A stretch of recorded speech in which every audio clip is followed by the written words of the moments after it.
स्वागत है आपका हिंदी स्टोरीज वर्स चैनल पर, जहां हर कहानी सच्चाई डर के बीच की वो रेखा मिटा देती है जिसे हम पार नहीं करना चाहते। चलिए शुरू करते हैं इस कहानी को। सर्दियों की एक घनी रात थी। कोहरा इतना घना था कि सामने खड़े आदमी का चेहरा भी दिखना मुश्किल था।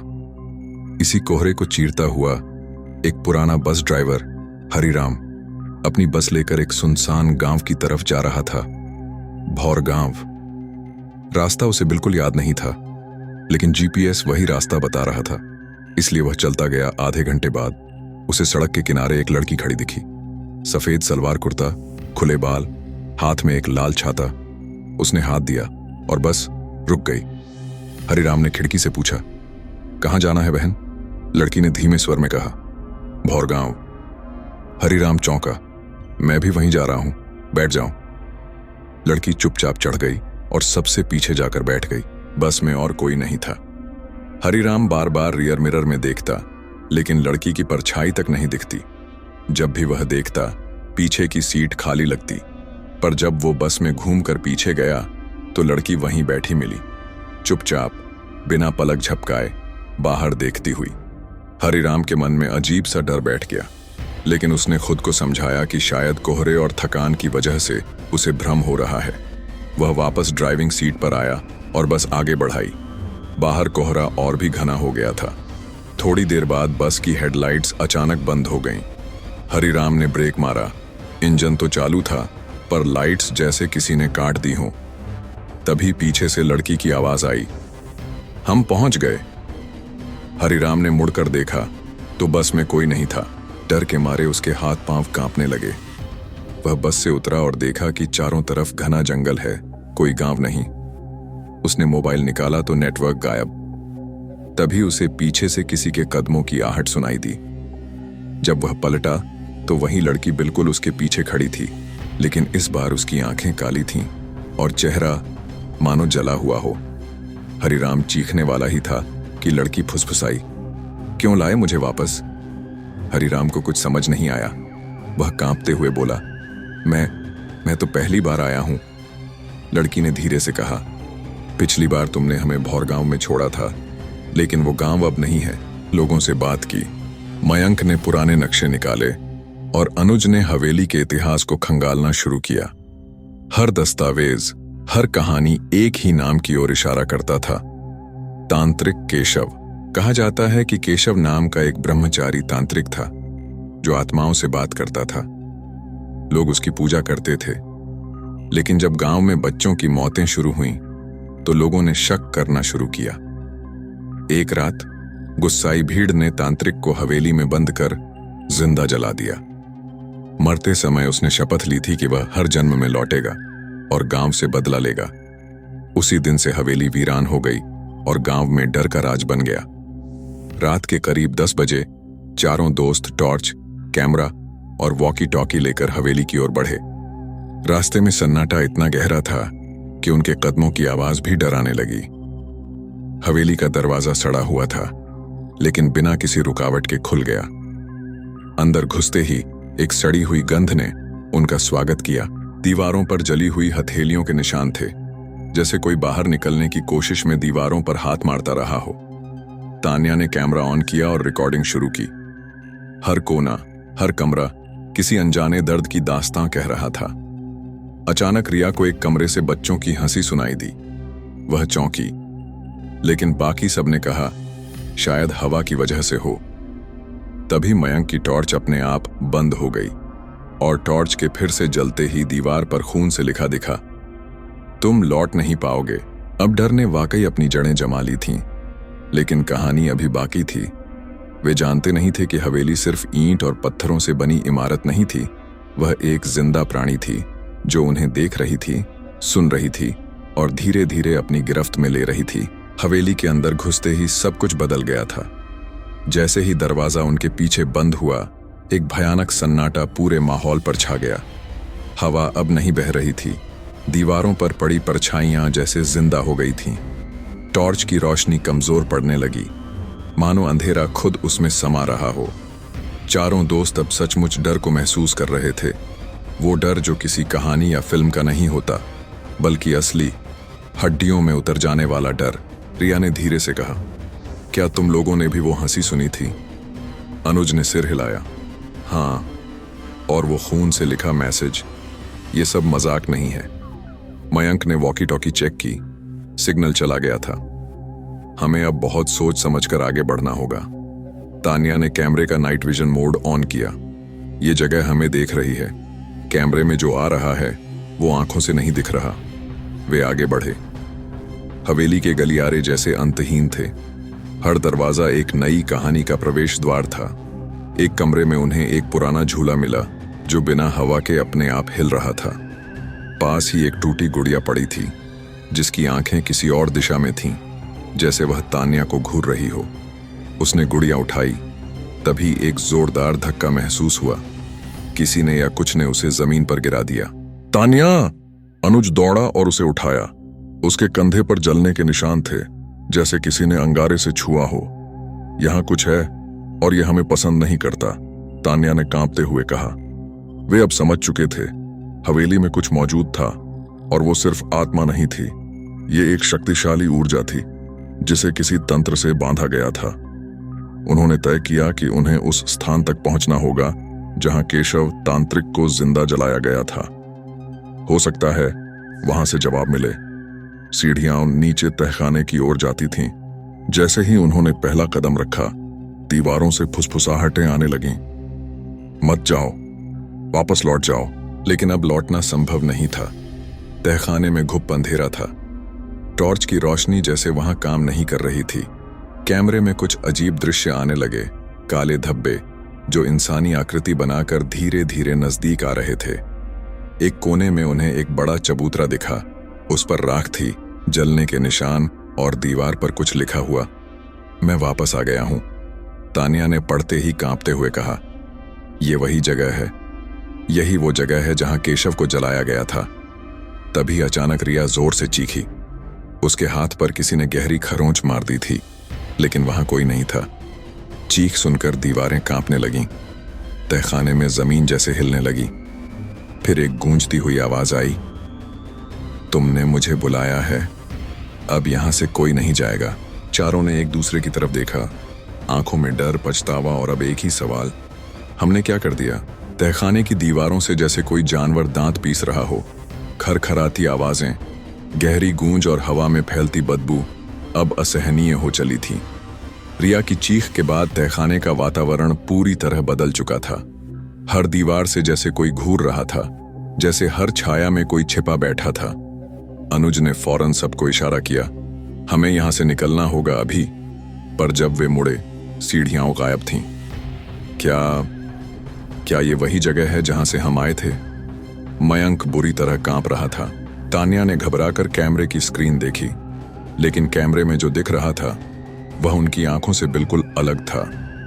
जहां वे खड़े थे वहां कैमरे में एक अजीब नीली रोशनी वाला वृत्त दिखाई दे रहा था।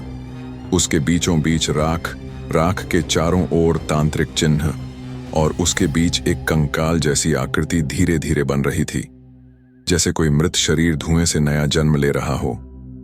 रिया धीरे से बुदबुदाई, ये तो वापस आ रहा है। हवा अचानक रुक गई। एक क्षण को सब थम गया और फिर एक जोरदार धमाका हुआ। तहखाने की दीवारें फटने लगीं, राख उड़कर हवा में घुलने लगी और एक भयंकर काली आकृति उस रोशनी से निकलने लगी। उसकी आंखें जलती हुई थीं, जैसे कोई अंगारों से बनी रोशनी भीतर से उसे ताक रही हो। उसके सिर पर जले हुए बाल और कंधों पर काले धागों से बने अनेक माला। ये तांत्रिक केशव था, लेकिन ये कोई इंसान नहीं था। अब ये एक श्रापित आत्मा थी जो अपने साथ आग, नफरत और बदला ली खड़ी थी। कौन हो तुम? अनुज ने हिम्मत कर पूछा। आवाज आई, तुम्हारी आवाज ने मुझे बुलाया, तुमने मेरा नाम लिया, अब तुम्हारी आत्माएं मेरी होंगी।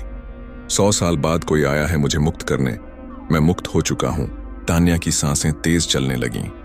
हमें इसे रोकना होगा, पर कैसे? उनकी जेब में जो छोटे छोटे चीजें थीं, एक चाबी, एक रुद्राक्ष, एक मोमबत्ती का टुकड़ा, वे अब अजीब सी गर्मी छोड़ने लगे थे, जैसे वे किसी अनजानी ऊर्जा से जाग रहे हों। रिया की निगाह तहखाने की दीवार पर बनी एक मूर्ति पर गई। एक देवी की आकृति जिसके हाथ में त्रिशूल था और आंखें लाल पत्थरों से बनी थीं। उसके नीचे कुछ संस्कृत में लिखा था, अनुज पढ़ो इसे जल्दी। अनुज ने ध्यान से पढ़ा, यत्र भूतानि भयभीता तत्र शक्ति जागृति, यानी जहां आत्माएं भयभीत होती हैं वहीं शक्ति जागृत होती है। शायद इसे रोका जा सकता है देवी की शक्ति से, लेकिन हमें पूरी प्रार्थना पढ़नी होगी, अनुज ने कहा। पर केशव अब हवा में उठ चुका था और एक एक कर दीवारें गिर रही थीं। तहखाने में अब कोई संरचना नहीं बची थी, बस राख, तंत्र मंत्र और वह प्राचीन शक्ति जो हर सीमा लांघने को तैयार थी। अब चारों दोस्तों के पास दो ही विकल्प थे, भाग जाना और हमेशा के लिए खुद को श्रापित मान लेना, या इस राक्षसी ऊर्जा का सामना कर उसका अंत करना। उनकी आंखों में डर तो था, लेकिन अब एक दृढ़ निश्चय भी था। वे चारों उस मूर्ति के सामने बैठ गए और अनुज ने संस्कृत प्रार्थना बोलनी शुरू की। लेकिन केशव अब और करीब आ रहा था। अनुज ने जैसे ही प्रार्थना शुरू की, चारों ओर की हवा भारी होने लगी। उसकी आवाज में कंपन था, लेकिन शब्दों में एक रहस्यमयी शक्ति थी। जैसे ही संस्कृत श्लोक गूंजने लगे, उस देवी की मूर्ति की आंखों में जड़े लाल पत्थर धीमे धीमे चमकने लगे। पहले हल्की लाली, फिर अंगारे जैसी रोशनी। केशव हवा में मंडरा रहा था, लेकिन जैसे ही श्लोक का तीसरा चरण बोला गया, वह एक पल को ठिठका। उसकी आंखें चटकने लगीं, उसमें बेचैनी दिखने लगी। उसने जोर से चीखते हुए कहा, चुप रहो, ये शब्द मेरी कैद की जंजीरें हैं। मगर अब तान्या भी बोलने लगी। उसने कैमरे को नीचे रखा और अनुज के साथ प्रार्थना दोहराने लगी। उनके उच्चारण में तालमेल बनने लगा। उनके शब्दों के साथ हवेली की जमीन हिलने लगी और वह राख से बनी आकृति धीरे धीरे सिकुड़ने लगी, जैसे उस पर कोई अलौकिक शक्ति हावी हो रही हो। मयंक ने तान्या की ओर देखा और कहा, शायद ये सब ऐसे ही होना था। हम क्यों आए ये अब समझ आने लगा है। रिया ने देवी की मूर्ति के सामने रखा एक छोटा सा त्रिशूल देखा। वह कांपते हाथों से उठाने लगी, लेकिन उसके हाथ जैसे जलने लगे। फिर भी उसने हार नहीं मानी। अगर ये शक्ति है तो ये हमें बचाएगी। जैसे ही उसने त्रिशूल उठाया, एक तेज प्रकाश पूरे तहखाने में फैल गया। मूर्ति की आंखें अब पूरी तरह लाल हो चुकी थीं और उसमें से एक स्त्री की स्वर लहरियां गूंजने लगीं। युद्ध करो, भय नहीं, यह तांत्रिक पुनः जीवित न होने पाए। केशव की आत्मा अब पूरी तरह विकृत हो चुकी थी। उसका चेहरा गल रहा था। उसके कंधों पर जलते हुए तांत्रिक धागे एक एक कर टूटने लगे थे। उसने आखिरी प्रयास किया। वह हवा में उठकर चारों की तरफ झपटा, लेकिन उस क्षण रिया ने त्रिशूल उसकी ओर फेंका। त्रिशूल हवा में जैसे आग बन गया। वह सीधा केशव की छाती में जा धंसा। एक भीषण चीख, जैसे सैकड़ों आत्माओं की एक साथ निकली हुई आवाज, पूरे तहखाने में गूंज उठी। दीवारें थरथराने लगीं। राख, पत्थर, लकड़ी, सब कुछ हवा में उड़ने लगा। एक क्षण को ऐसा लगा मानो पूरा हवेली ढह जाएगी, लेकिन फिर सब कुछ थम गया। हवा रुक गई, धूल नीचे गिर गई, अंधकार हट गया। केशव की आत्मा अब नहीं थी। राख फिर से जमीन पर गिरी, अब शांत और निष्क्रिय। मूर्ति की आंखों की रोशनी मध्यम हो गई। तान्या, रिया, अनुज और मयंक अभी भी वहां थे, जीवित लेकिन थक चुके, हांफते हुए। फिर अचानक एक छिपा दरवाजा अपने आप खुला। वही सीढ़ियां जो गायब हो गई थीं, अब वापस दिखाई देने लगीं। अनुज ने धीरे से कहा, हमने उसे वापस भेज दिया। रिया अभी भी त्रिशूल पकड़े थी, पर क्या हमेशा के लिए? तान्या ने नीचे पड़ी राख की ओर देखा। उस पर अब कुछ नया लिखा था, जैसे राख अपने आप आकार ले रही हो। मैं लौटूंगा। अगली पूर्णिमा को चारों एक दूसरे की तरफ देखे। जीत उनकी थी, पर लड़ाई पूरी नहीं हुई थी। उन्होंने एक दूसरे का हाथ पकड़ा और सीढ़ियों से ऊपर चढ़ने लगे। पर अब वे जान चुके थे, जो उन्होंने देखा, झेला और हराया, वह सिर्फ एक शुरुआत थी। हवेली के बाहर की हवा अब शांत लग रही थी, मगर चारों के मन में तूफान था। जैसे ही वे तहखाने से बाहर आए, रात का अंधेरा वैसा ही था, गहरा, चुपचाप और निगाहें गड़ाए हुए। पर अब वे खुद वैसे नहीं रहे थे। उनके चेहरे पर डर से ज्यादा अब एक अजीब सा खालीपन था। वे जिंदा थे, मगर वो रात उनके भीतर कुछ तो हमेशा के लिए बदल चुकी थी। रिया ने जैसे ही हवेली की चौखट पार की, उसके पैर अपने आप ठिठक गए। देखो, उसने कहा। सीढ़ियों के पास जमीन पर राख की हल्की सी परत के नीचे 4 स्याह छायाएं उभर रही थीं, ठीक उनके आकार की, लेकिन स्थिर और बुझी हुई। वे जहां खड़े थे, उनकी परछाइयां जमीन पर छप चुकी थीं, जैसे उस अंधेरे ने उन्हें पकड़ लिया हो और कह रहा हो, मैं अब भी यहीं हूं। अनुज ने कैमरा उठाया। स्क्रीन काली थी, रिकॉर्डिंग की सभी फाइलें गायब। ये कैसे हो सकता है? सब कुछ मिट गया। तान्या ने कहा, शायद हमें ये कभी दिखाने की इजाजत थी ही नहीं। मयंक ने हवा में कुछ सूंघते हुए कहा, पर यह बदबू अभी भी जा नहीं रही। क्योंकि केशव गया नहीं है, रिया ने फुसफुसाकर कहा। उसने कहा था। अगली पूर्णिमा को चारों के बीच चुप्पी छा गई। वे गाड़ी की तरफ भागे। हर कदम पर ऐसा लगा जैसे जमीन उनके पीछे गिर रही हो। हवेली ने मानो उन्हें निकालने की बजाय उन्हें छोड़ देने का फैसला किया था। जैसे किसी गुप्त रस्म के अधूरे हो जाने पर किसी को दंड नहीं, चेतावनी मिलती है। गाड़ी स्टार्ट हुई, पर उस आखिरी पल में रिया ने पीछे देखा। हवेली की छत पर कोई खड़ा था, सफेद कपड़े, उलझे बाल और जलती हुई आंखें। वो कौन है? रिया कांपते हुए बोली। अनुज ने भी पीछे देखा, मगर अब कुछ नहीं था। मयंक ने गाड़ी तेज कर दी। रास्ता वही पुराना था, लेकिन आज हर पेड़, हर मोड़, हर काली छाया में कुछ छुपा हुआ लग रहा था। जंगल अब जंगल नहीं, कोई जीवित प्राणी लगता था, ऐसा जो सब जान चुका है, जो सब देख चुका है। 1 घंटे की चुप यात्रा के बाद वे शहर पहुंचे। गाड़ी रोकी तो सबने राहत की सांस ली, पर जैसे ही तान्या ने अपनी जेब टटोली, वह जोर से चीखी। उसकी जेब में वही त्रिशूल था, लेकिन अब वह जल नहीं रहा था। वह बर्फ की तरह ठंडा था और उस पर उभरे थे कुछ नए अक्षर। अब यह तुम्हारा है, तुम्हारी आत्मा मेरा द्वार बनेगी। तान्या की आंखों में डर तैरने लगा। रिया के हाथ में एक कागज था जो न जाने कब उसकी मुट्ठी में आ गया था। उस पर सिर्फ 3 शब्द थे, दूसरा दौर शुरू। अनुज ने हाथों से अपना चेहरा ढका। हमने दरवाजा बंद नहीं किया, हमने सिर्फ दस्तक सुनी है। शहर की भीड़भाड़ और रोशनी में लौट आना, सामान्य जिंदगी में वापस घुल जाना।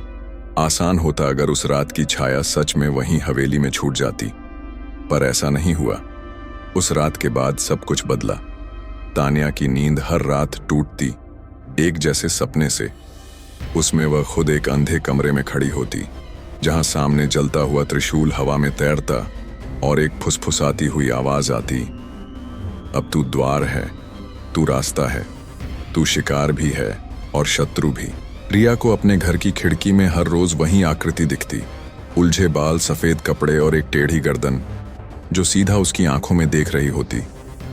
वह खिड़की हमेशा अंदर से बंद रहती थी, फिर भी उस पर हर सुबह उंगलियों के निशान होते थे, भीगे हुए, काले, राख जैसे। अनुज ने कैमरा फिर से ठीक करवाया, लेकिन कैमरे ने अब कभी कोई रिकॉर्डिंग सेव नहीं की। हर वीडियो खुद ब खुद मिट जाती, सिवाय एक के। एक रिकॉर्डिंग जो कभी नहीं की गई थी, वह खुद कैमरे में प्रकट हो गई। उसमें वे चारों हवेली के तहखाने में नहीं, बल्कि किसी अजनबी जगह में थे। कीली दीवारें, मरी हुई लाशें लटकी हुई और एक स्त्री की कराहती आवाज।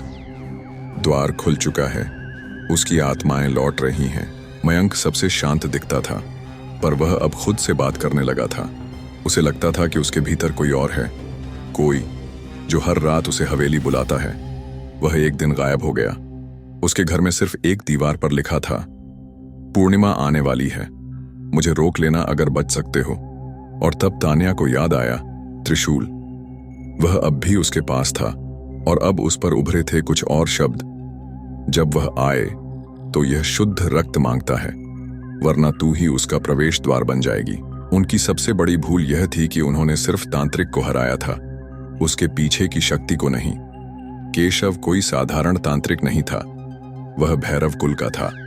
वह वंश जिसने श्मशान में जन्म लिया और मृत्यु को अपना देवता माना, और अब उनकी आत्माएं लौट रही थीं। केवल एक ही तरीका था उन्हें रोकने का, पूर्णिमा की रात से पहले उस द्वार को पूरी तरह सील करना। पर अब वह द्वार एक इमारत, एक तहखाना या एक हवेली नहीं था। वह द्वार तान्या बन चुकी थी। उसके शरीर में राख की हल्की लकीरें उभरने लगी थीं, जैसे किसी ने जली हुई अंगुलियों से मंत्र उसके शरीर पर लिख दिए हों। अनुज, रिया और तान्या अब एक ऐसी लड़ाई में थे जिसमें उनका अस्तित्व ही एक शर्त बन गया था। और सबसे डरावनी बात यह थी, अब उनका एक साथी मयंक उनका ही सबसे बड़ा दुश्मन बन चुका था। अगली पूर्णिमा बस 7 दिन दूर थी और हवेली अब एक बार फिर उन्हें बुला रही थी। अगली सुबह रिया ने नींद से जागते ही अपने तकिए पर एक अजीब बात देखी। सफेद तकिए पर एक स्याही जैसी लकीर थी जो धीरे धीरे लाल होती जा रही थी। उसने डरते हुए उंगलियों से छुआ और समझ गई वो स्याही नहीं थी, खून था।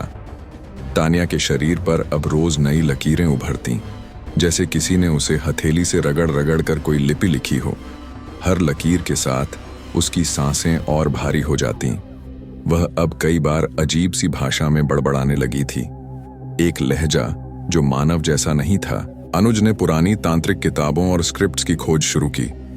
इंटरनेट पर कुछ नहीं मिला, पर फिर उसने शहर से दूर एक पुराना लाइब्रेरी सेक्शन खोजा। ज्वर पर्वत विभाग नाम का एक खंड जो बंद था, लेकिन पुरातत्व विभाग की अनुमति से खुलवाया गया था। वहां उसे एक रजिस्टर मिला।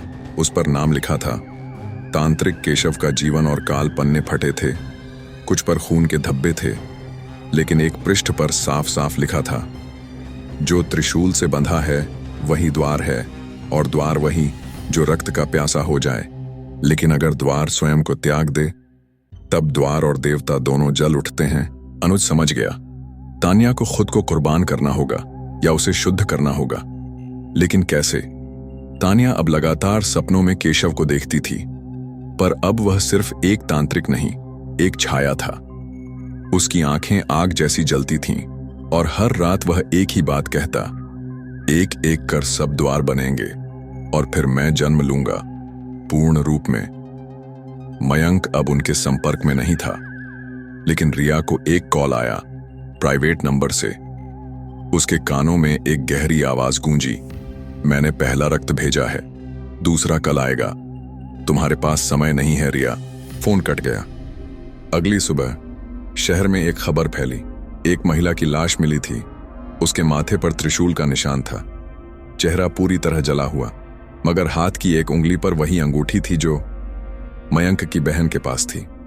रिया और अनुज को समझ में आ गया, ये सब अब सिर्फ हवेली या एक तांत्रिक की कहानी नहीं रही, अब ये एक श्रृंखला थी, एक चक्र जो चालू हो चुका था। और अगला निशाना कौन था? अनुज ने रजिस्टर के एक और कोने में कुछ उकेरा पाया, एक तस्वीर जैसी जिसमें 4 चेहरे बने थे।